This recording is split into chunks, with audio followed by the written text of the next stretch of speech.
The red planet is calling. It beckons us with a promise, a challenge. We see images of dusty landscapes and dream of futuristic cities. For many, Mars represents the next giant leap for humanity. Elon Musk, with SpaceX, has made colonizing Mars a cornerstone of his vision. NASA, the American space agency, continues to push the boundaries of exploration with rovers and orbiters. The world is watching, captivated by the possibilities. But let's be clear. Mars is not just about scientific curiosity. It's not simply about expanding our knowledge of the universe. There's a much bigger game at play.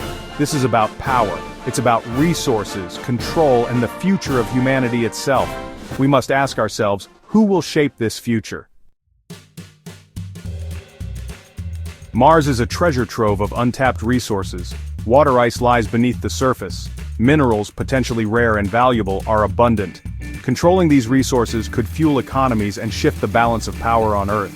Trade routes through space are another factor. Imagine a future where Mars becomes a central hub for interplanetary commerce. Controlling these routes means controlling the flow of goods, services, and information across the solar system. And then there's data. The sheer amount of scientific data collected on Mars will be invaluable. From understanding the planet's history to unlocking the secrets of life itself, this data holds immense potential. But who will own it? Who will profit from its insights?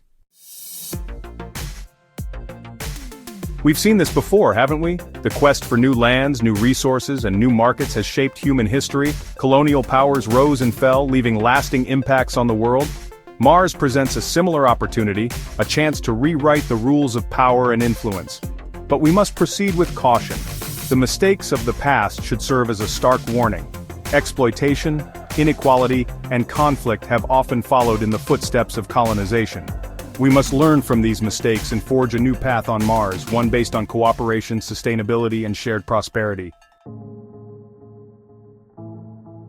Section 4. The Wild West of Space, the Need for Space Law on Mars. Here's a sobering thought. There are currently no internationally binding laws governing the ownership and use of celestial bodies.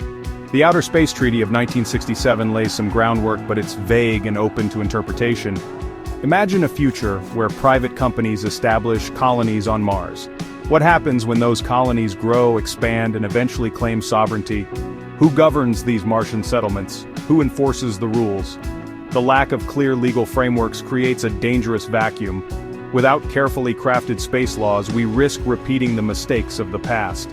We need international cooperation to ensure that Mars is developed peacefully and equitably for all humankind. Section 5. Red Planet Economies, Digital Currencies, and AI-Powered Trade. Let's talk about the Martian economy. How will it function? What will people value? It's unlikely we'll be trading seashells on Mars. Digital currencies, blockchain technology, and AI-powered logistics could form the backbone of a Martian economy. Imagine autonomous robots mining resources, 3D printers constructing habitats, and AI systems managing complex supply chains. Mars could become a hub for innovation, a testing ground for new technologies and economic models. But who will benefit from this economic activity? Will it be the corporations and investors who fund these ventures? Or will the average person have a stake in this new frontier? The choices we make today will determine the course of Mars's future. Will it be a playground for the wealthy elite, or will it be a true opportunity for all humanity? The answer, my friends, is up to us.